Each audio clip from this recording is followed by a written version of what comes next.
Hello, America. Hello, hello, hello.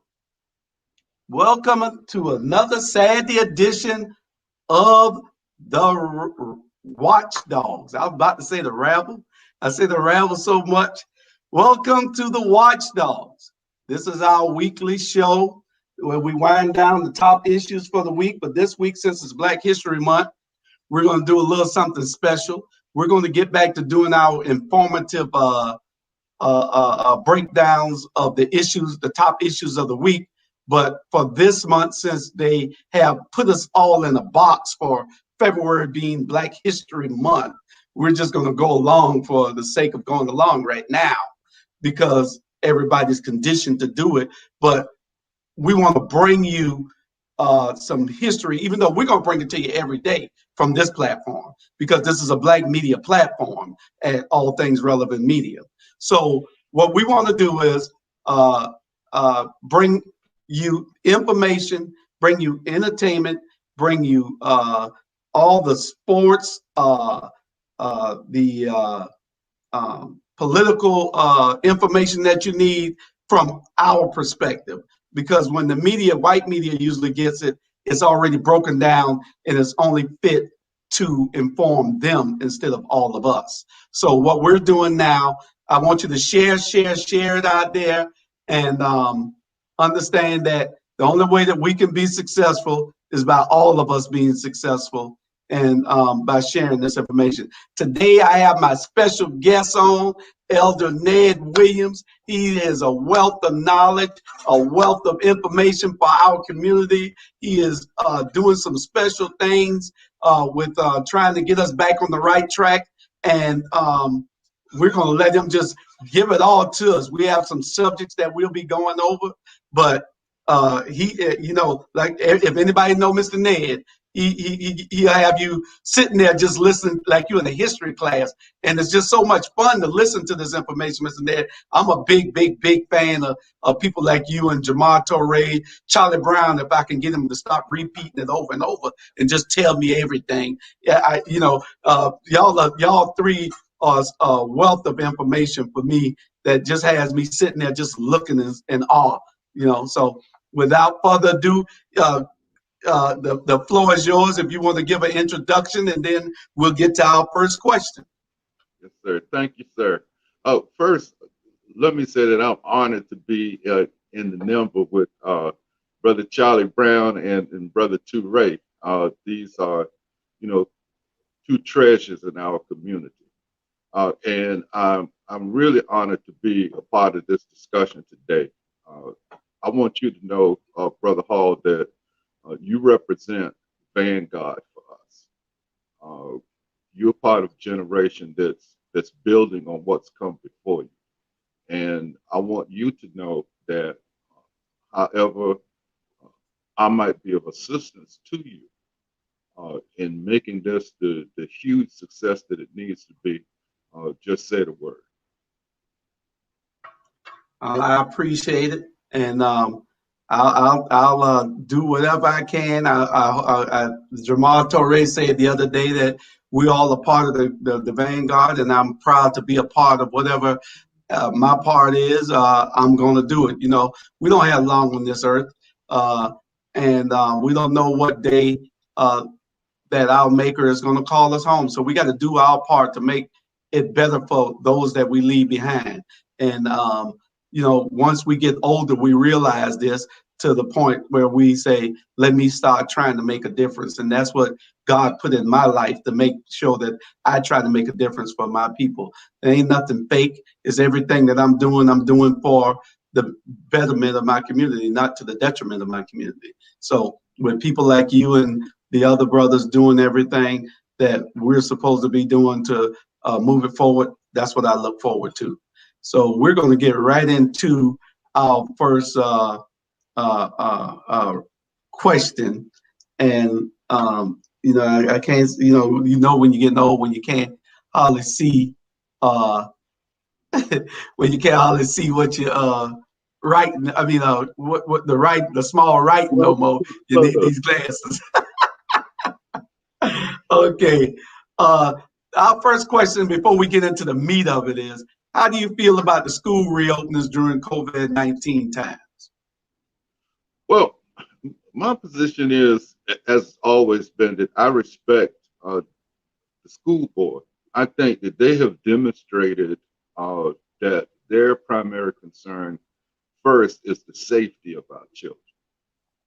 And so, what I've observed so far is their willingness to take some heat over that and to adapt what they do based upon the evidence, based upon the science, and do the thing that they believe one is safe and is in the best interest of providing the best education environment for our children. Okay. And, recently we saw that, I think it was Tuesday, I did an episode of Our Vulnerable Communities. That's just one of the shows that we use to show the vulnerabilities in our community.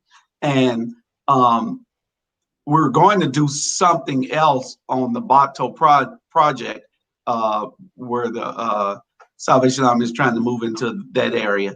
But we canceled that when we heard that the ministers and the pastors were given a press conference in front of the school board. So what do you think? Are they doing enough, the pastors in this community, to bring out a conversation on that particular subject, or any subject really, but on that particular subject? Well, again, my take on this is that the school board has done and is doing a responsible job. I personally support the position of the school superintendent, and I think if we are genuinely concerned about the welfare of our children, then our conversations among each other will be supportive of that, and our conversations in public will at least specifically address those things that's going to help our children. Okay. Okay. Well, it was a 7-2 vote that they'll give Ann Levette the opportunity to uh, to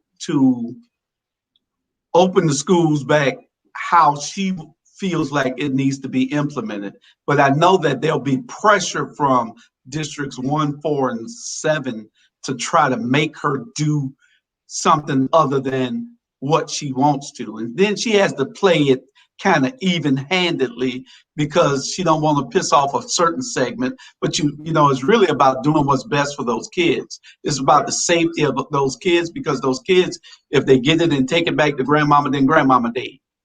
I got a cousin right now on life support in the hospital here in Savannah with COVID-19. So it's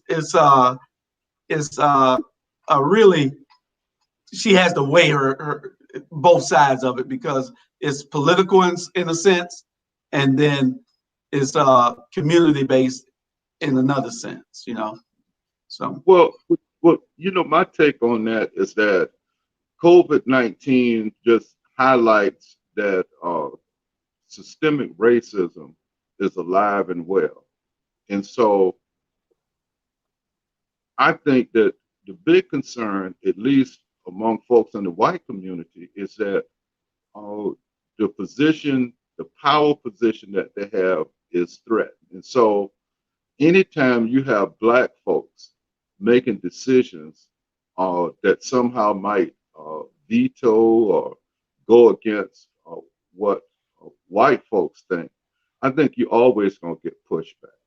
So in this instance, I think Black people in Savannah have to be supportive of those things that we know benefit our children, and understanding that those people who don't live in our community, or those people who have issues with anything that might benefit us, they're just doing what they do. And so what is our interest? And whatever that is, then we show our support for that by showing our support for the people who support our interests. Okay, okay. We'll get to our next question. Anybody got any questions that y'all would like to ask Brother Ned? Just send them on in. We'll post them up here and we'll try to get to them. We got a lot to talk about this morning. We're going to get his perspective on a bunch of issues that are pressing in our community, and we just want to listen to his feedback. If you can share this, call a friend and tell them to share it, to watch it, and so we can get this information out. Because after a while, Brother Ned will be telling you about a platform that he has that we want to try to bring to the people.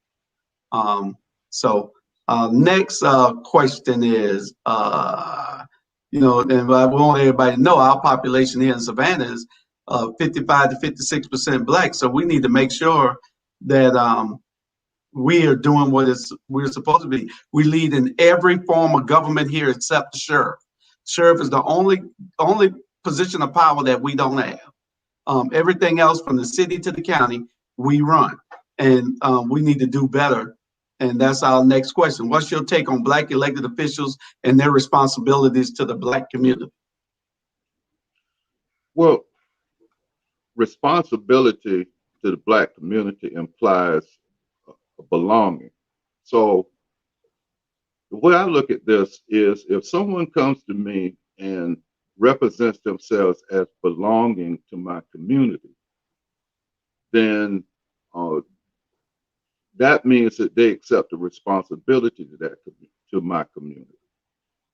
And so the difficulty I have is that when people come to me as if they belong to my community and encourage me to work for them and support them, and then when they're elected, they tell me that they're the mayor for the all the city, or they're the commissioner for all the city, or they're the legislator for all the city. I'm not stupid. I understand that when a person is elected mayor, they're the mayor of Savannah, but the reason I went to work for them, the reason I pushed for them, the reason I supported them is because they represented to me that they supported my interests. So if I work for them and I make the difference in them being elected, then I'm not understanding when they don't feel the responsibility to follow through and place my interests high up on the agenda. Okay, and that was my next point. Those ladies are being blocked. We got 4 ladies down there at City Hall, especially, that's being blocked from putting anything on the agenda for our community. And all we ask is that you put it on there. We'll see how they vote. Is it some kind of hokey dokey? I don't want the people to see what I'm really doing. What's the problem you think in that office where they can't seem to want to put anything on the agenda for our community? They got 1,000 task force, but none for the Black community. No Black agenda, no nothing. It's almost like he's scared to say the word Black, but he says Hispanic, he says LGBTQ, he says everything in the world except the Black community. It's almost like he has no mirrors in his house. And do you agree with him ruling like Donald Trump? That it's only about him. Every time there's somebody on TV, every single day is just him. Nobody's behind him. He doesn't show, and we know it's COVID times, but still they can wear masks and stand behind him to show that they're supporting. The only agenda we're getting is his agenda. What do you think about that? Well, I personally I'm not a mind reader, so I don't have any real way of knowing what's going through someone's mind. But I do know what's in my best interest. And so I expect to see on the agenda the things that are in my best interest. So it doesn't mean that that's the only thing on the agenda, but I expect to see the things that are in my best interest. And if they're there, I'm good. And if they're not, I have a problem with that. Now, one of the things that I think is in my best interest is to uncover systemic racism in the way the city government operates. So obviously, racism is so entrenched in the way city government operates that you can have uh, a black mayor, a majority black city council, you can have black people in the heads of various departments, yet the outcome is still disproportionately in favor of white men. So I would expect that on the agenda would be we need to find out where the systemic racism is. We need to find out how it's possible that you have black faces in high places, yet it does not seem to impact the outcome. I mean, it's not a personal attack on the person. I'm saying it's systemic. It's baked in the system. And so we need to uncover just how does that happen. And when someone like Alderman uh, uh, Carter Gibson Carter asked for a forensic audit, that's in my interest.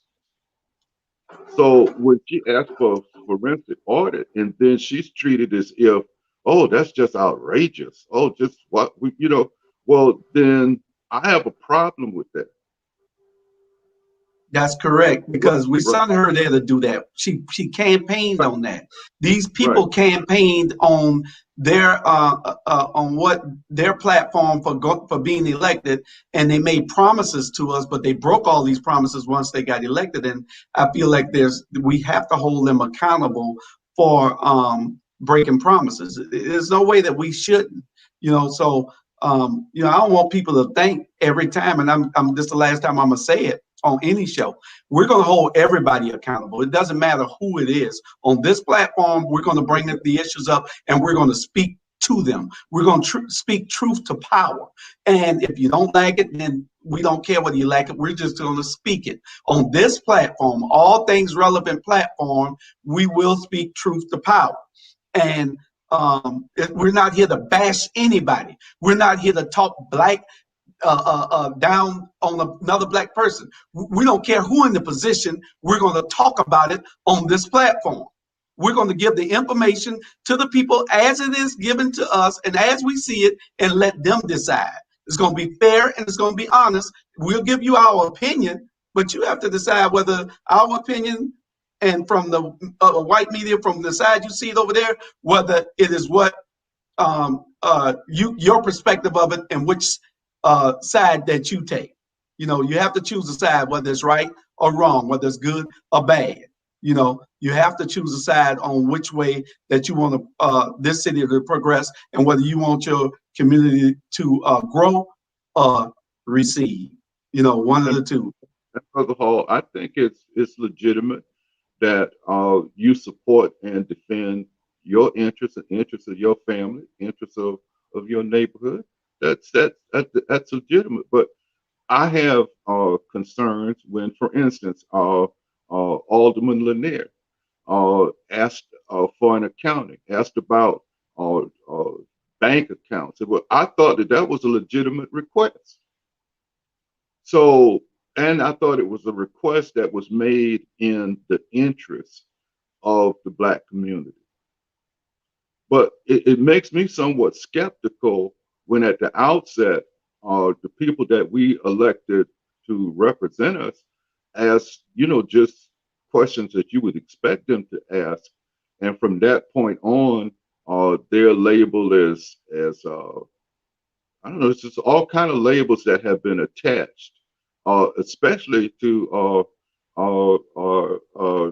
Alderman Carter. It's just, it really disturbs me because I'm wondering, some of the labels that are attached to her, is that the way to distract us?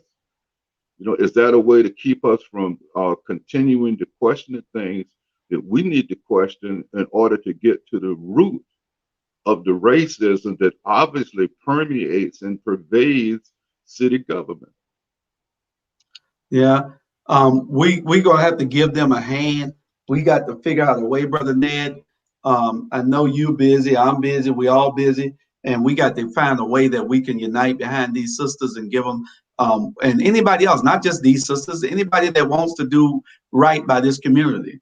I think that one of the things that I think that should be done, Brother Ned, is they need to have a legislative black caucus here, where all that, and then they can form the agenda. Put these people all in the same room, all the black members of the city council, all the black members of the school board, all the black members of the state delegation, all the black members of the board of elections, all the black members of the county commission, the every black top official.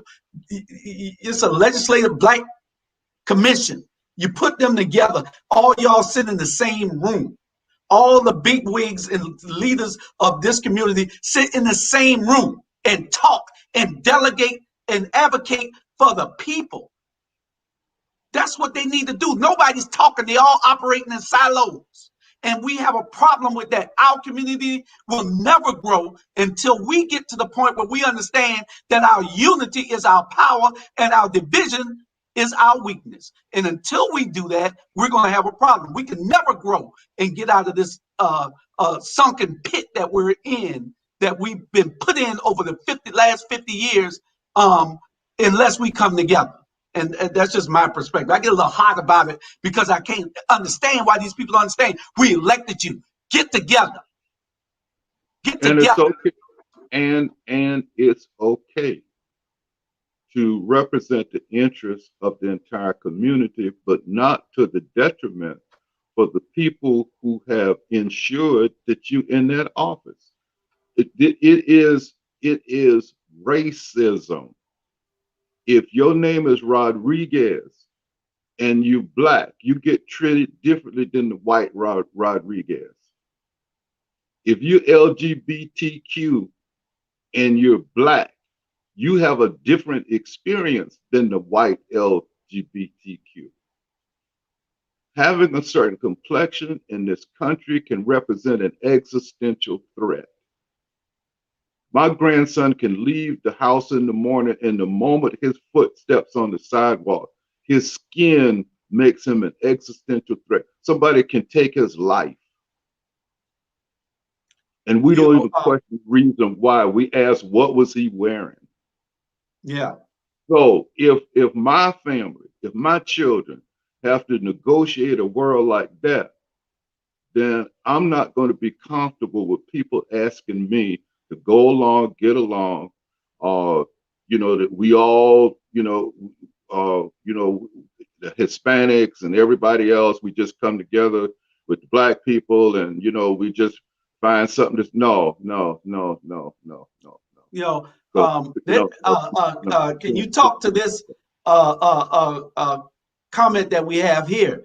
You can only put them together if they have a common interest. Their common interest when we elected them was the people, Gabrielle.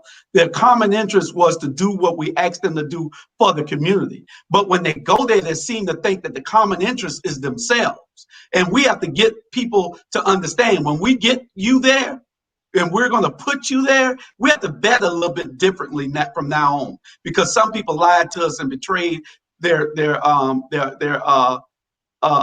promises to us. So when we get you there, you have to understand that there will be a caucus form, that you will be a part of it, that you will be doing things for the community instead of for yourself. Some people get there and they think that they've arrived and that's it. So we have to do, I don't know how you feel about it. If you want to say something about that, how do you get them on have the same common interests? Again, I'm not a mind reader, so I know that I have interests that are important to me. So that if you represent yourself to me as supportive of those interests, your other interests are really none of my business. Mm-hmm. So my concern is that you represent the thing that you represented to me. So if you came to me and you say, Ned, we need to pull together so that I can be elected mayor, so that I could do A, B, and C, well, I expect you to do A, B, and C. E, F, and G, that's really none of my business unless it somehow it negatively impacts my interest. I think it's important for us to be clear what our interest is. And if we're clear about that and insist that if folks want to belong to us, belonging to our community carries certain responsibility. And it's not about skin color. It's about interests. If you want to belong to our community, we don't exclude. Black people are the most inclusive people in the world. We the only people that take blonde-eyed, blonde-haired, green-eyed people and say they black. We can do that. We include everybody. If you got one drop of African blood, as far as we concerned, you black. So don't accuse us of being exclusive and anytime we make a statement of just plain common sense. We support our interests. If you support our interests, you for us. If you don't support our interests, you against us. We ain't got no permanent friends. Neither do we have permanent enemies. We got permanent interests. And before we get to our main subject, what you're going to expound on so greatly, like you did last night, we're going to talk one thing for a few minutes. What's your opinion, Black History Month? well, let's be clear now. African history is world history. If a child that lives in Beijing wants to understand how they got where they got to know African history. A child that's in Caracas, Venezuela, if they want to know how they got where they are today, they must know African history. African history is world history. So when we have an authentic world history, then we don't need Black history. We need an authentic world history. We need in classrooms and curriculums to teach an authentic world history, and that history starts with African history. Ain't nobody on the planet except they came through Africa. That's right. Ain't nobody can understand what history is or what things occurred unless they understand African history. So I'm with you. I appreciate the emphasis that's placed. I like the Black Heritage Festival. I like Black History Month. I like all those things. But the real answer is to elevate African history to the role that it has played in the history of the world. For instance, Brother Hall, I know that I'm an African. How do I know I'm an African? Because I am recently descended from the human beings that remained in the cradle of human conception. And I understand that I'm African not because of the color of my skin or because I was born in Africa. I'm African because Africa was born in me. I have been African for so long, for tens of thousands of years, that it's not my DNA that shapes who I am. It's my culture. It's Africa that has shaped my DNA. And so I'm clear, wherever I am in the world, who I'm connected to, what I'm connected to, and where is the land that for me represents freedom. I'm clear on that. Okay, that's great. Let me set this thing. So we're gonna move on to our next topic, and this is, we got 30 minutes left for you to give us everything. I mean, I was on the panel with you last night, and I have to admit that I was just all in awe. This is my third time. I think you've had it for about 5 weeks now. I probably missed 2 weeks, but and it is a great panel. And we talked some. I sit and I listen. The history, the history of is just so rich for us to just consume all this. To hear this makes you proud of to be who you are. And I implore everybody, we need to get that where everybody can see it. And I'm not just saying it because of this platform. I don't care where you take it at, as long as everybody can see it. We need to get that to a point where people can really just. I got a show coming up called Little Known Black History Facts. We're working on it now, and we're going to start here in Savannah with a lot of history facts. Savannah, a lot of things people don't know. Little known Black history facts that concerned us and the things that happened here in Savannah. We know, everybody know about Martin Luther King, Rosa Parks, Thurgood Marshall. We're going to get to some history facts that are little known to everybody, and that show is coming out. But in the meantime, what we have here with what you're doing is so vital also, because here it is some from a different perspective, another side. Man, I'm telling you, and that one brother Labamba, what's the name? That brother, hey, what his name was?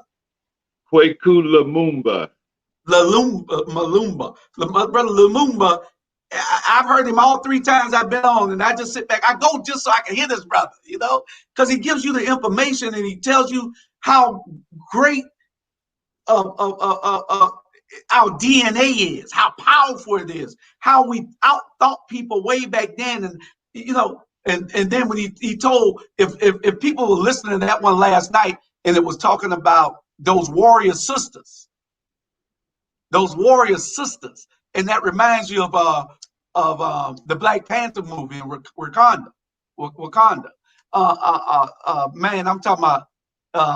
That was some great information. You would think that it's almost like it's fictional, but it's not. It's true. These warrior sisters that we used to have back then, and that's probably where the idea of the Black Panther, that part of the Black Panther, comes from. You're right. But right. Yeah, so we're going to get on power, change, and organization. I will only interrupt you if we have a question that somebody wants to ask you. We got Ferrante Frazier telling Gabrielle Nelson, interests are like beauty. It is in the eye of the beholder. You're so right, Ferrante. That is, interest is like beauty. It's in the eye of the beholder. Y'all share this. We're going to get Brother Ned to talking about power, change, and organization. And Brother Ned, you just talk what you want. I know it's one thing that you said that was so powerful. You say a lot of powerful things, but you said one thing that was so powerful. We're all looking at it in our own perspectives of these kids with these guns and these kids shooting and killing each other.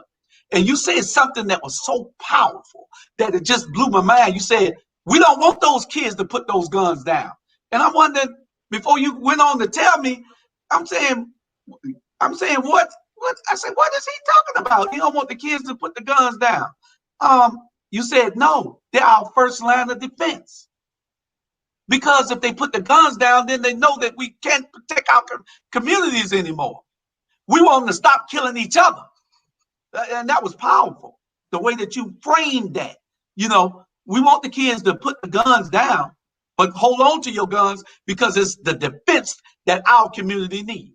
That was powerful, brother. And every time you say something like that, it just throws me, in a different realm of thinking. Well, Brother Hall, it's about defending and protecting our interests.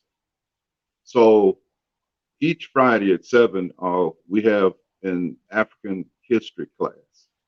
And our position is that if you do not understand African history, everything else you understand will only confuse you. So because I have a proper understanding of African history, when I hear Black people, even Black people, that got PhDs in a position of power, when I hear the answers and solutions that they come up with, it's clear they don't have a good understanding of African history. Because if you have a proper understanding of African history, you recognize that African people have been fighting somebody for the past 1,000 years. And we fight not because we like aggressive or want to fight. We fight because people fight against us. Yes. The That's correct. situation we face in America and other parts of the world is that people are fighting against us. So wherever African people live in the world, whether you African who live in America, African live in Jamaica, African live in Brazil, African live in Ghana, African live in China, wherever you live in the world, you live in a hostile situation. And if you live in a hostile situation, it's some things that's appropriate and some things that are inappropriate. But wherever we are in the world, there are three things that we must be clear on and clearly define. One is power, the other is change, and the other is organization. We often talk about the condition of Black people in America, and we talk as if Black men was responsible, and if Black women supported Black men, and if Black children would stop, committing crimes, everything would be all right. That's not true. That's not true. Prisons and jails have Black people in them disproportionately because they are powerless, not because they sell drugs, not because they shot someone. It is because they are powerless. People kill people every day and go to sleep in mansions. The people that produce Oxycontin and other kind of opioid drugs that have killed hundreds of thousands of people, what penitentiary are they in? Besides none. They have power. And when you're powerless, then you're at the mercy of people that do have power. The major cause of death for Black people in this country is racism. That's the major cause of death. And so unless we address the major cause, the root causes of things, then we come up with answers that don't answer anything, solutions that don't solve things. Now, the way I define power, power is energy at work. Black people got a lot of energy, a lot of talent, a lot of passion, faith. Who love Jesus more than us? Who love Allah more than us? Who's stronger than us? Who runs faster than us? Who can see farther than us? So if these were the only things that were necessary, we'd be on top. But it's power, it's our power quotient. And how do we change our power quotient? We change it's just like division. The smaller the denominator, the bigger the quotient. When you divide two numbers, if you have a small denominator, the bigger the quotient. What am I saying? I'm saying that to the degree that we can agree on what has to be done, the greater our power quotient is. The more we disagree, the more things that we attempt to do, the bigger the denominator, just like division. Got a big denominator, you got a lower quotient. Got a small denominator, you got a bigger quotient. So the more we're able to decide on not everything, how about one thing? How about two things? So the more of us that can agree on one or two things, then the greater our power quotient. Mr. Ned, Sir. Sorry to interrupt you, but you did something powerful also last night, and it needs to be done again. You need to show that again, because we get so caught up in this world, in this society that we're in. You took and you went on a map. That was powerful last night with the map illustration you did. You took the map and you put Great Britain inside Africa 50 times. It could fit inside the African continent 50 times, but yet they run the world. You took the United States and you put it inside Africa 4 or 5 times, but yet They running the world. You took France and put it inside Africa 50 times, but yet they all are running the world. The United States is only 5% of the world's population.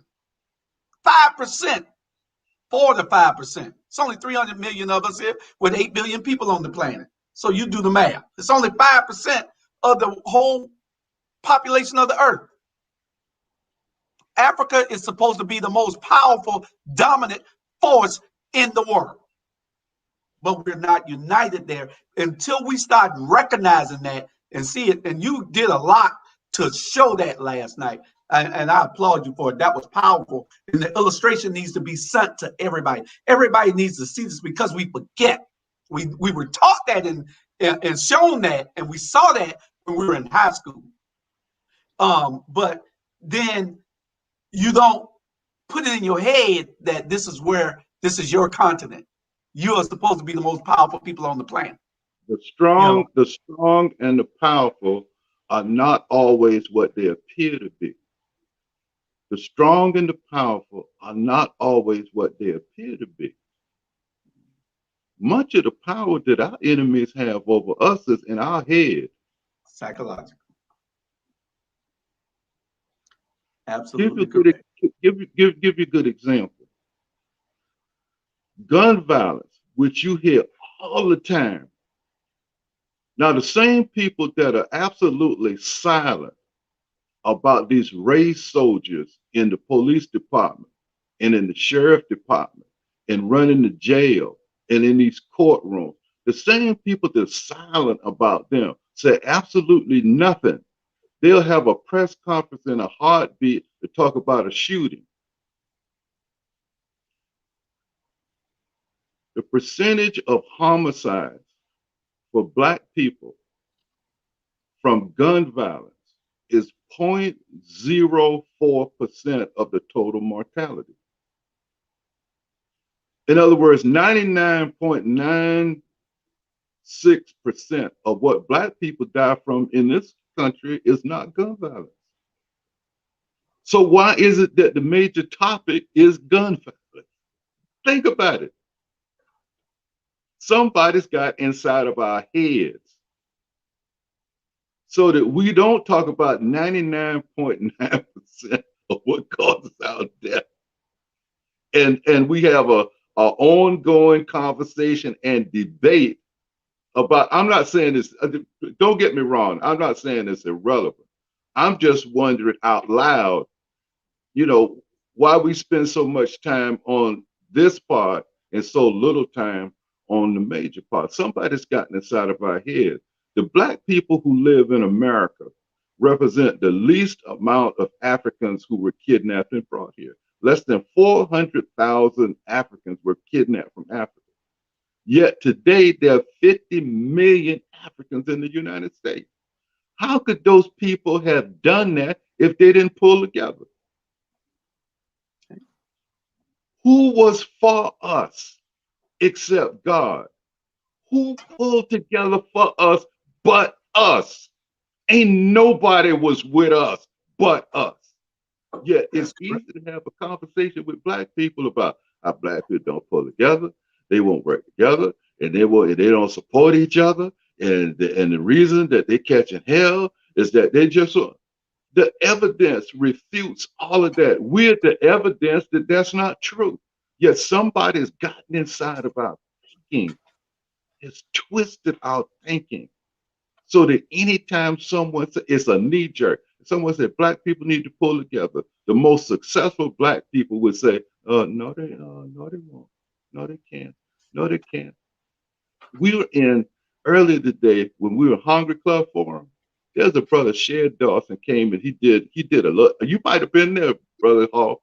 He did an exercise. He wrote on the board, he wrote Black man, white man, Asian man. And then he asked the group, everybody in there was successful people, lawyers, doctors, business people, educators. He asked that group of people to give him stereotypes under each category. Under the Black man category, every stereotype was negative. And he blew our mind after the exercise. One, he said, I did not ask for negative stereotypes. I just said stereotype.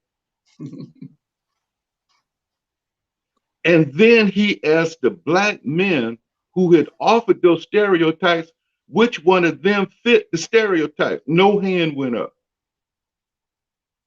But think, these smart people, these accomplished people, whenever you ask them about themselves, what come out of their mouth is a bunch of negatives. How about that? In this room of accomplished black people, when you ask them about black people, they start spouting negative stereotypes. That means somebody's gotten inside of our head, and part of resolving the issues that we face is acknowledging that. I have to acknowledge every single day that white supremacy is in my brain. I was educated in the U.S. public school system. Any human being that was educated in the U.S. public school system has white supremacy as a default perspective. It don't make a difference whether you black or white or gay or straight. So I have to intentionally every day check that, put that in check. Because all my knowledge of African history, this, that, and the other, my default is white supremacy racism. And if I'm not careful, I will look at it through that racist lens. And then I'll start coming up with answers that don't answer and solutions that don't solve nothing for black people. That's correct. That's powerful. So what do we do to effect? I know, you know, one of the things is we have to organize and, you know, to effect the change and to understand our power. And the organizational part of it, we have about 10 minutes left. I need you to really just tell us what we need to do. I need you to also tell everybody how we're going to put this platform. I guess you might not know yet how we're going to do it, but that information is powerful. That. Okay, all right. Well, look. Organization is the key. Organization is the key. Organization is the material basis for unity. Now, we often use that word unity. Unity is a product. Unity is when you and I are well organized, when people look out, when they look at us moving, they say, oh man, them brothers 100. Them brothers on the one. Unity is a description. So unless we have organization, there is no unity. Unity is not something you have a meeting and you walk out, you go, oh yeah, we unified now. No. Unity is a product. Unity is a result. Unity is a result of organization. If you have poor organization, you have poor unity. If you have strong organization, you have strong unity. So what we want to do is build organization. And I didn't say a organization or the organization. Organization is our capacity to decide what to do, when we want to see it get done, and what we need to do. It's as simple as that. So organization occurs every day in a myriad different ways. We, for a larger degree, are well organized individually. But what is power? Power is energy channeled toward a common goal. Where is power? Power is in connection. You see that every time you flip a switch. If you flip it one way, the lights go out. If you flip it the other way, the lights come on. Where's the power? It's in the connection. Organization is like that service panel, that breaker panel in your closet or in the utility room.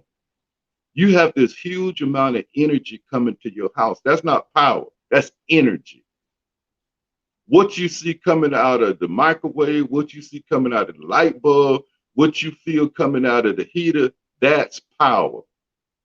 Power is energy at work. But how do you get that energy to the thing? Through connection. So I'm always careful not to break connection.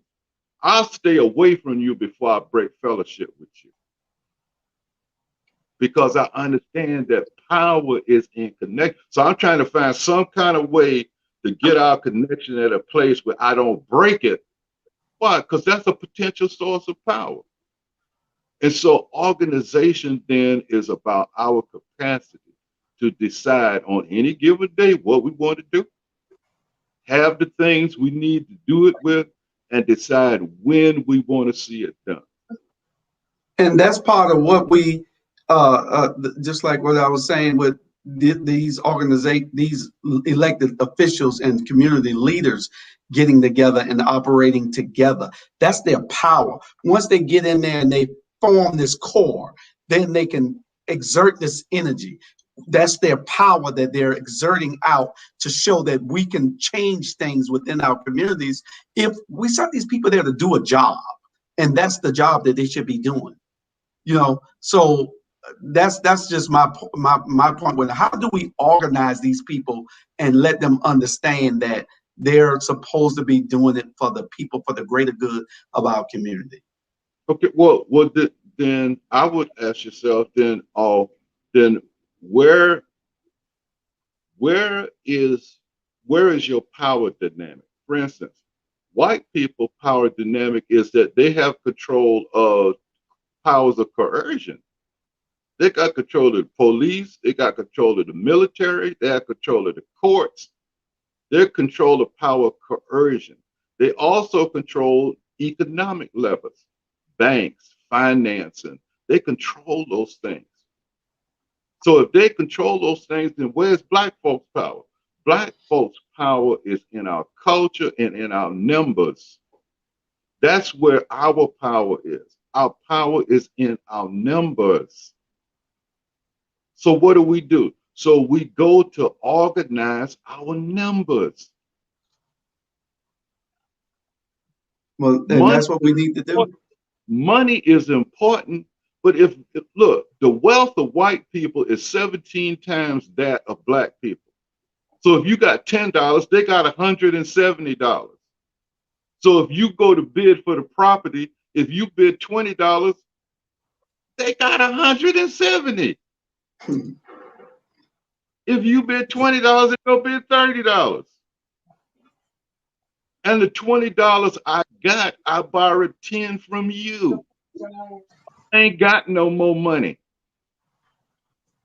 But I'm trying to bid against someone that has 10 times as much as me. Why would I say that my success hinges upon having money? I've lost already. Right. What kind of game is that to be in? No, we not playing their game. We playing the game to win. And winning for us means the survival of our community, our children, our daughters, our mothers, our elderly face an existential threat every day. Older black men and women are dying every day because of racism. Our sons and daughters are sitting in penitentiaries and jails because of racism. And if we're going to do something about that, we must channel power. And the way you channel power is through organization. We must be organized. What does that mean? That means that any kind of differences you and I have, if it does not increase my power quotient, that's secondary. Why? Because I know just from being in 5th grade that a lower denominator gives me a bigger quotient. So if we get together and we can decide on one thing or two things we can do together, all that other stuff will work itself out in the process. But we understand that our strength is in numbers, our power is in organization. Brother, thank you for the opportunity that you've given me. And I would encourage those folks who are interested in gaining a proper understanding of African history so you can be clear about what you understand to be a part of our African history class every Friday, 7 p.m. Man, we have some amazing, heavy folk that come in, and it's all about how we can be more effective. No, this ain't no sentimental, we're goofy. I want to go back to no, this about what we need to do in order to do what we need to do. We got to win. These people are fighting against us. And they have Okay. decided that it's easier to kill us than to control us. That's correct. That's correct. And Brother Ned, I appreciate you coming on and giving us, in briefly what we needed to hear. But I want to have you back on in a week or two so that we can talk about this even more. Probably the last week of the month, we can bring on some of those people off of the Friday night panel, and we can talk on it even a little bit more. And we might can make that a special show where we start at 11 or something and do 2 hours or something. I don't know. Right now it's a 1 hour show from 12 to 1. Our next show coming up is Let's Talk About It. It comes on at 1 o'clock every Saturday. So we got to get out of their way so that they can get on the platform and in the studio. But I appreciate you. You're a wealth of information. I want to see if I can do something collaboratively with you, and I want to see if I can get you all on the show together with all this information. You, Jamar, Charlie, and some other brothers that are powerful. We got Anthony Maven. We need guys that we know that are powerful and cares nothing but about this community to talk, so we can all figure out how we can unite. Okay, so that's what we want to do. In our last, we want to make sure we put all our comments up. Where's the history class located? Ivan Cohen. It's a Zoom conversation. If you will, I can share the link with Brother Hall. And I want to point out, we're only interested in serious folks. This is not a sentimental, let's go back to Africa discussion. This is about what we need to do to win and keep these folks off of our neck. We'll address that comment right here on our next show. He said, if our strength is in our numbers, what's up with your black majority city council? Just what we were saying. We need to address something like that. On white supremacy does not make it not white supremacy. That's the evidence that is systemic. Yes, sir. Don't know your real enemy. Don't go after the puppet. But we got to go. But we're going to get back to that, Mr. Ned, and we're going to talk about it.